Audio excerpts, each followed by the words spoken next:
One of the best known and best loved mascots of all time is the Easter Bunny. And the Easter Bunny is not as well known or as well loved as Santa is, but it's pretty high up there. And it's understandable. It's understandable why the Easter Bunny is known and loved. I mean, who wouldn't love a weird bunny that left chocolate eggs everywhere for kids and adults alike to gorge on? You know, we at this time in the year we're in this sort of no man's land between Christmas and Halloween. So it makes sense that any kind of candy break would be super popular. So. But sometimes it feels like these holiday mascots are better known, better loved than Jesus. We're sitting here in a church, in a building that was built for the worship of God. We've sung some songs about Jesus, watched some videos about Jesus. And right now, his presence may seem larger than life. But if you were to just walk out these doors and go out into popular culture, listen to the radio, watch TV, it almost seems like his presence or his influence has been scrubbed clean from our public discourse. I understand why. A chocolate dispensing bunny or a CIA spook gift-giving old man that somehow knows everything you've done and gets around the world on a sleigh is much less confusing and mysterious than Jesus is, eh? But maybe it's not the mystery. Maybe it's the blood and the gore that characterize this season. I mean, a Jewish man, Jesus of Nazareth, was in fact killed on the day before Sabbath. Today is Sabbath. So he was killed on the day before Sabbath for trumped up charges, and his death was not pretty. And what makes matters all the more convoluted is that his followers over the past 2,000 years have insisted that his death has supernatural and transformative implications.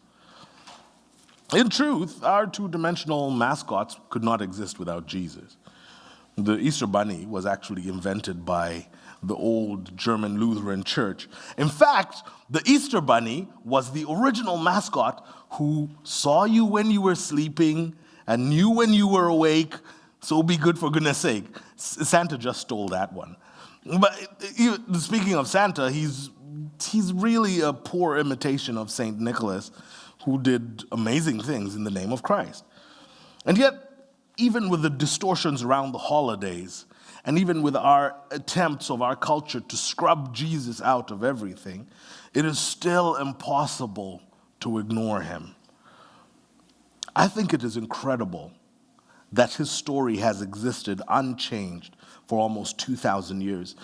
And in fact, if you think about the fact that his original followers were pretty much illiterate, and you think about the numerous times that this thing that we'll call Christianity has almost been wiped out, if you look at the convoluted and really disturbing history of the church, you start to realize that there is something unique about Jesus, that his story has survived and that we're here today.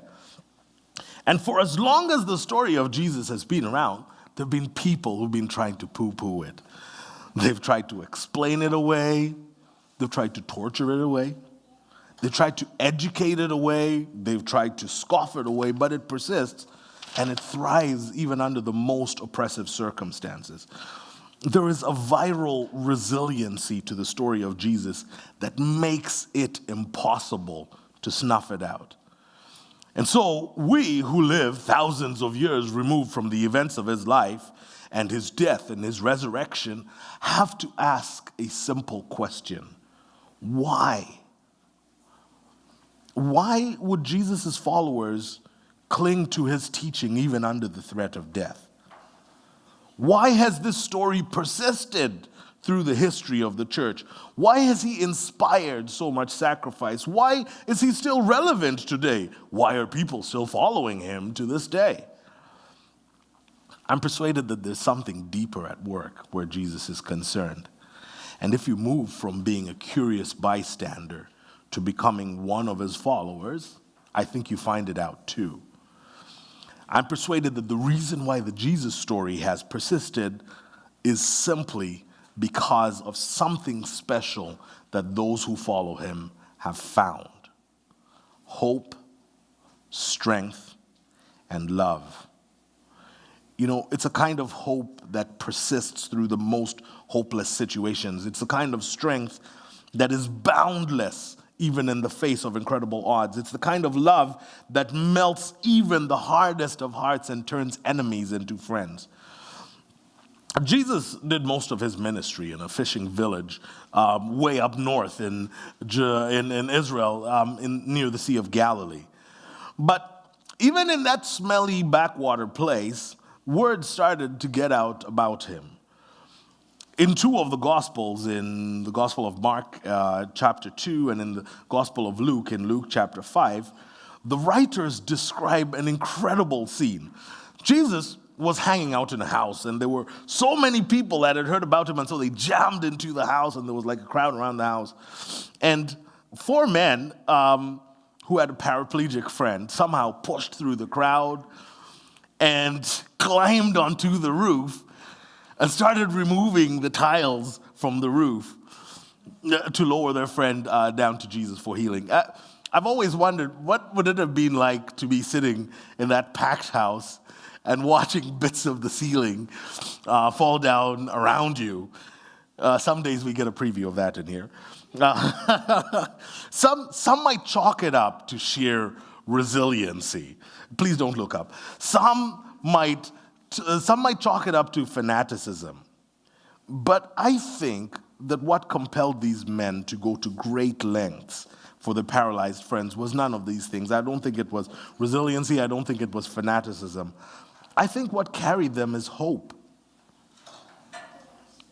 There was no guarantee that Jesus could or would do the things that they had heard he could do. I mean, even up to Jesus' execution, there were people who still didn't believe that he was who he said he was because he didn't like to make a big show of his miracles. He actually told people, don't tell anyone about this. But these men carried hope.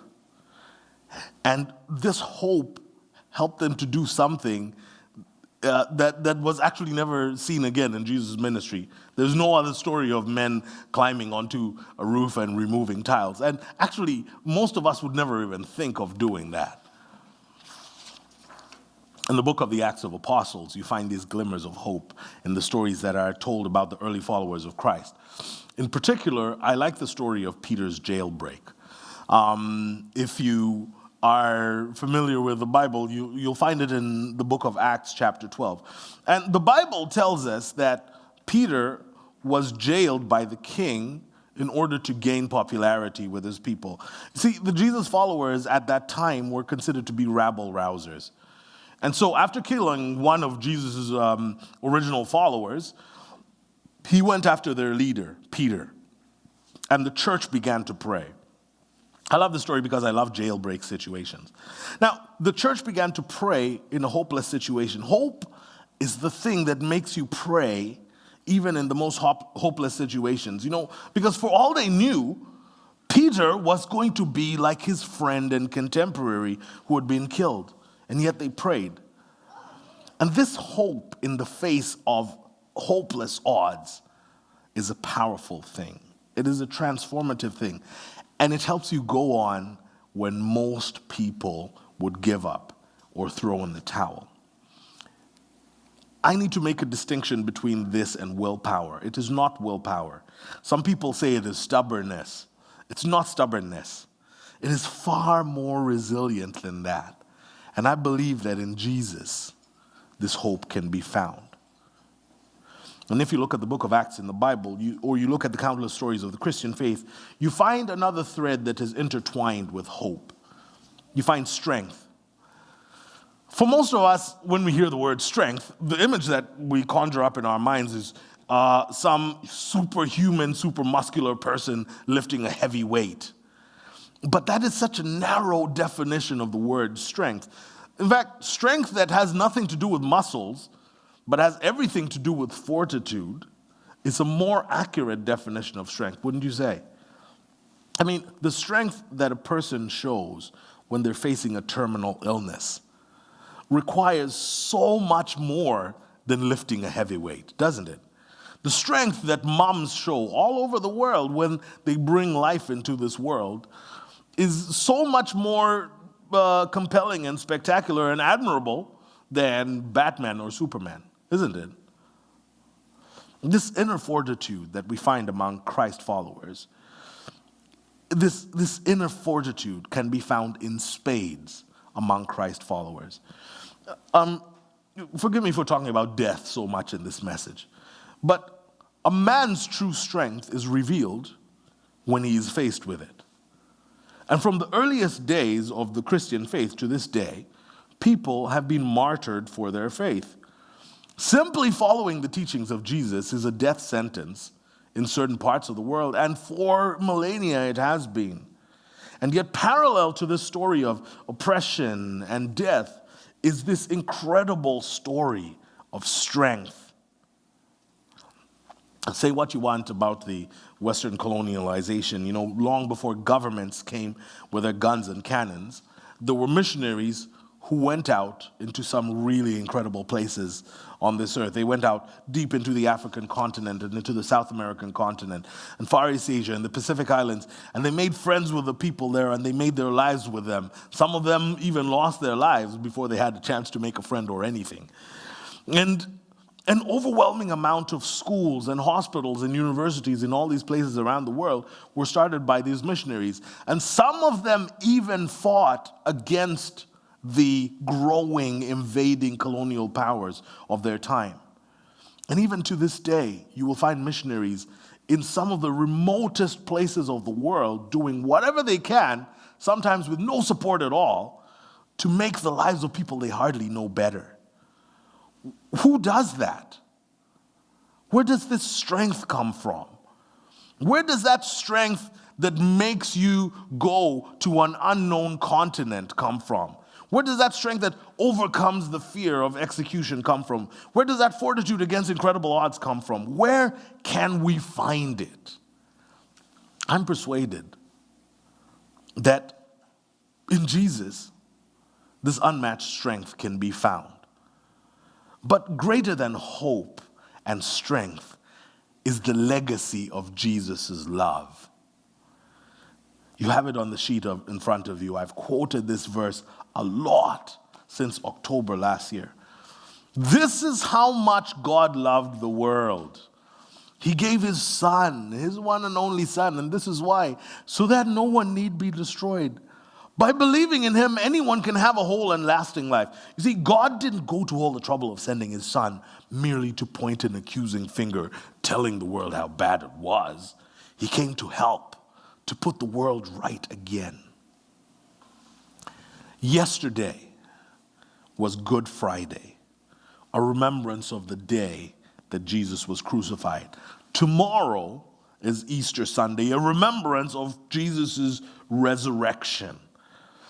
But this life, this death, this resurrection is about so much more. There is much more to Jesus than meets the eye. That is why the words of the Bible, that can be so easily dismissed as a poorly curated version of history, cannot be snuffed out.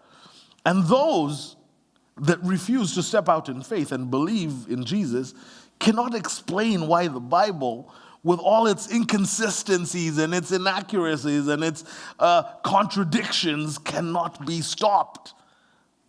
There is something about the Bible and about the story of Jesus that is viral and infectious. And nothing, not even the movement of time, will stop it. The core mission of Jesus' coming to this earth was love. God's incredible love for the world. If you want to understand God, you have to look at Jesus. Because Jesus is God's way of showing us how much he loved us. And if you do not look at Jesus, you will misunderstand God. And this love of Jesus, when it is truly embraced, it changes something fundamental about us. The best known hymn of all Christianity is the hymn, Amazing Grace. How sweet the sound that saved a wretch like me. Some of you know the story. John Newton wrote the hymn.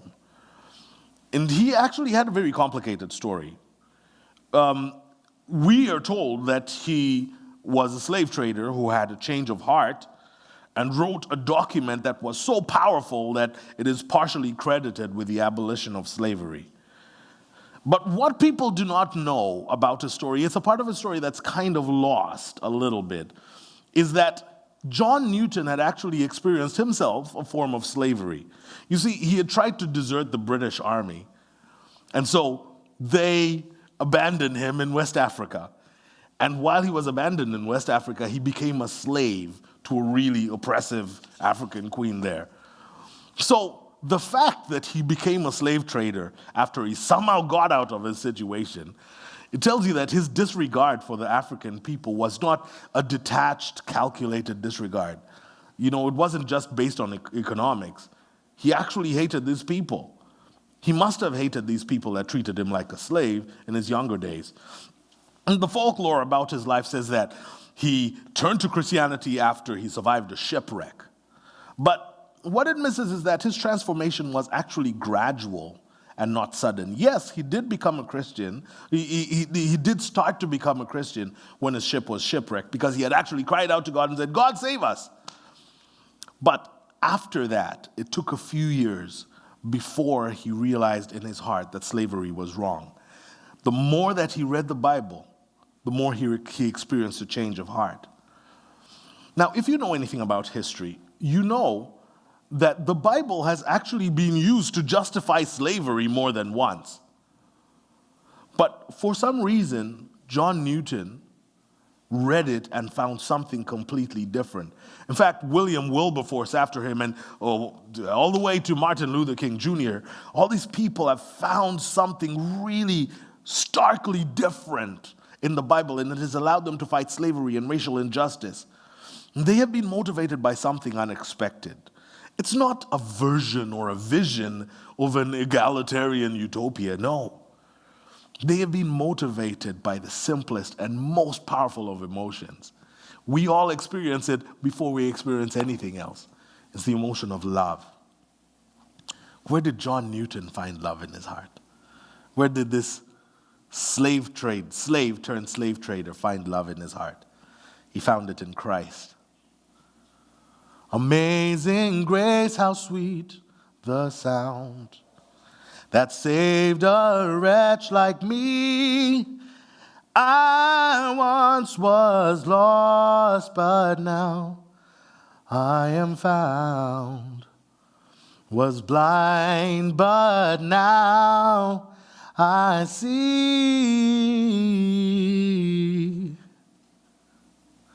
This love that would take a slave, turn slave trader, and make him an advocate for people that he hated is no small thing. But this is what the love of Christ inspires in us. And to this day, there are large and small and documented acts of love happening all over the world that are inspired by Christ in some of the most unlikeliest places. Enemies are becoming allies. Hatred is being replaced by harmony, and fear is being destroyed by love. You see, this Easter weekend is about one thing and one thing alone. It is about an extravagant act of love. On the surface, if you look at it from a purely historical perspective, it looks like it is a Jewish carpenter who dared to challenge the political power of his time being executed, followed by a barely believable story about his resurrection.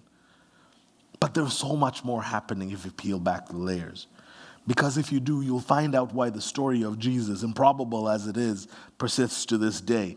You will find out why billions of people have followed him for over 2,000 years. And if you keep digging, you see past all the distraction, you start to see a really different story. You start to see an incredible story of a transformative, life-changing intangible that can be found in Christ. You start to see the intangible of hope, and the intangible of strength and of love. And this ultimately is what the Easter celebration is about. It is an invitation to each one of us to consider peeling back the layers. At Pivot 613, that's all we have to offer. It is all we have found: hope, strength, and love. God, I pray that you would take these words and help us to sit with them long enough to find a space in our heart where we make room for you to work out hope and strength and love in our hearts. Amen.